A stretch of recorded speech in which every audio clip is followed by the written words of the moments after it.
दर्शकों नमस्कार। मेरा नाम है मनीष कुमार सिंह और आपका बहुत बहुत स्वागत करता हूं। दर्शकों, क्या महाराष्ट्र की सियासत बदलने वाली है? क्या महाराष्ट्र की सियासत में कोई बड़ा भूचाल आने वाला है? ये कयास लग रहे हैं। ये कयास क्यों लग रहे हैं? क्योंकि फडणवीस सरकार सीधे तौर पर महाराष्ट्र के दिग्गज नेता शरद पवार से टकरा गई है। क्या है पूरी खबर, आपको डिटेल से बताते हैं। स्थानीय निकाय और बीएमसी चुनाव से पहले राज्य की देवेंद्र फडणवीस सरकार सीधे तौर पर दिग्गज नेता शरद पवार से टकरा गई है। दरअसल राज्य सरकार ने शरद पवार की अध्यक्षता वाली वीएसआई के फंड की ऑडिट का आदेश दिया है। आपको बता दें कि वसंत दादा शुगर इंस्टीट्यूट, जो कि पुणे में स्थित है, विपक्षी दल ने इसे बीजेपी की राजनीतिक प्रतिशोध की कार्रवाई करार दिया है। कैबिनेट ने 30 सितंबर को इस फैसले को मंजूरी दी थी। शुगर कमिश्नर संजय कोल्टे ने कहा कि कैबिनेट मीटिंग में जो मिनट्स मिलने के बाद हम कमेटी गठित करने जा रहे हैं, उसकी प्रक्रिया में हम लोग, जो वीएसआई के रिकॉर्ड और फंड उपयोग की जांच करेगी। यानी वसंत दादा शुगर इंस्टीट्यूट की जो ऑडिट है, उसकी एक जांच अब होने जा रही है। उन्होंने स्पष्ट किया कि संस्थान के खिलाफ कोई शिकायत नहीं है। मुख्यमंत्री देवेंद्र फडणवीस ने वीएसआई में जांच शुरू होने की बात से इनकार किया है। उन्होंने कहा कि शुगर कमिश्नर ने केवल संस्थान द्वारा कुचले गए गन्ने के प्रति टन ₹1 के उपयोग की जानकारी मांगी है। कोई जांच शुरू नहीं हुई है। अगर वीएसआई के खिलाफ कोई गंभीर शिकायत मिलती है तो हम जांच कर सकते हैं। फिलहाल किसी की कोई शिकायत नहीं है। ये बात क्लियर की गई है। 1975 में सहकारी कारखाने के गन्ना उत्पादकों द्वारा स्थापित वीएसआई चीनी उद्योग के लिए अनुसंधान एवं विकास संस्थान है।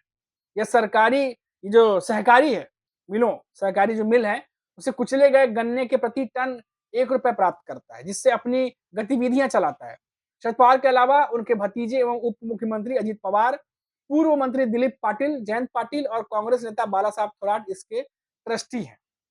आपको बता दें कि एनसीपी नेताओं ने इसे विपक्षी जो दल है, कहा है कि गढ़ों को निशाना बनाने का हिस्सा बताया है। पार्टी के राज्य महासचिव रोहित पवार ने कहा कि मुख्यमंत्री का जांच का फैसला सामान्य प्रक्रिया नहीं है। ठाणे के बाद अमरावती को निशाना बनाया जा रहा है। जब विपक्ष भ्रष्टाचार के सबूत देता है तो सरकार चुप रहती है, लेकिन वीएसआई जैसी प्रतिष्ठित संस्था को टारगेट किया जा रहा है। यह बीजेपी की राजनीति के निम्न स्तर को दर्शाता है। ये बात रोहित पवार कहते नजर आ रहे हैं। अब पुणे जिले का बारामती पवार परिवार का राजनीतिक गढ़ है, जबकि ठाणे उप मुख्यमंत्री एकनाथ शिंदे की शिवसेना का घरेलू मैदान है, वो भी उनका गढ़ है। अब एनसीपी जो शरद पवार है गुट है, आरोप है कि सत्ता में आने के बाद बीजेपी और उसके सहयोगी विपक्षी नेताओं की संस्थाओं को कमजोर करने की रणनीति अपनाए है। ये बात शरद पवार के एनसीपी की तरफ से कही जा रही है। अब वीएसआई चीनी उद्योग में तकनीकी नवाचार, प्रशिक्षण और अनुसंधान के लिए जाना जाता है। सहकारी मिलों से प्राप्त फंड का उपयोग वैज्ञानिक अध्ययन, किसान जागरूकता और उद्योग के लिए होता है। संस्थान के ट्रस्टी बोर्ड के सभी प्रमुख दलों के नेता शामिल हैं, जो इसे गैर राजनीतिक स्वरूप देते हैं। फिर भी फंड ऑडिट का फैसला राजनीतिक रंग ले चुका है। अब यहाँ पर शरद पवार का अभी तक इस पर कोई रिएक्शन आया नहीं है, क्योंकि कहा जा रहा है कि ये सीधे तौर पर फडणवीस सरकार और शरद पवार के बीच टकराव की स्थिति पैदा कर सकती है। शुगर कमिश्नर कोल्टे ने बताया कि कमेटी का गठन जल्द पूरा होगा और जांच पारदर्शी होगी। अब लेकिन विपक्ष का मानना है कि यह कदम शरद पवार की साख को ठेस पहुंचाने का प्रयास है। रोहित पवार ने कहा कि वीएसआई ने दशकों से चीनी उद्योग को मजबूत किया। अगर सरकार को पारदर्शिता चाहिए तो सभी सहकारी संस्थाओं की जांच होनी चाहिए, न कि चुनिंदा।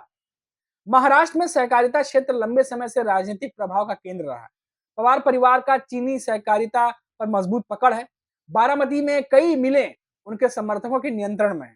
ऑडिट का फैसला ऐसे समय आया है जब राज्य में सत्ता गठबंधन और विपक्ष के बीच तनाव चरम पर है। फडणवीस ने स्पष्ट किया कि अभी केवल जानकारी मांगी गई है, लेकिन विपक्ष इसे जांच की शुरुआत मान रहा है। आने वाले दिनों में कमेटी की रिपोर्ट इस विवाद को और गहरा सकती है या शांत कर सकती है। फिलहाल वीएसआई का मामला महाराष्ट्र की राजनीति में नया तूफान बनता दिखाई दे रहा है। अब ये क्या मोड़ लेगा आगे, क्या नहीं लेगा, ये आने वाला वक्त बताएगा, क्योंकि ये तमाम चीजें ऐसे समय में हो रही हैं जब महाराष्ट्र में चुनावी माहौल है। सत्ताधारी पक्ष हो चाहे विपक्ष हो, आपको भी पता है कि तमाम नेता दल हमेशा ताक में रहते हैं कि सामने वाली पार्टी या नेता के बारे में कोई ऐसी खबर या ऐसी चीज निकले जिसे सनसनीखेज तरीके से जनता के सामने रखा जा सके, चुनाव कैंपेन में उसके बारे में इस्तेमाल किया जा सके। और हमने अक्सर देखा है कि जब जब चुनाव नजदीक आते हैं तब तब ऐसे मुद्दे उछलने लगते हैं या ऐसे मुद्दे सामने आने लगते हैं जो कि किसी की इमेज को धक्का पहुँचाए। ना सिर्फ विपक्ष की बात कह रहा हूँ बल्कि सत्ताधारी पक्ष, विपक्ष दोनों के लिए ये बात मैं कह रहा हूँ।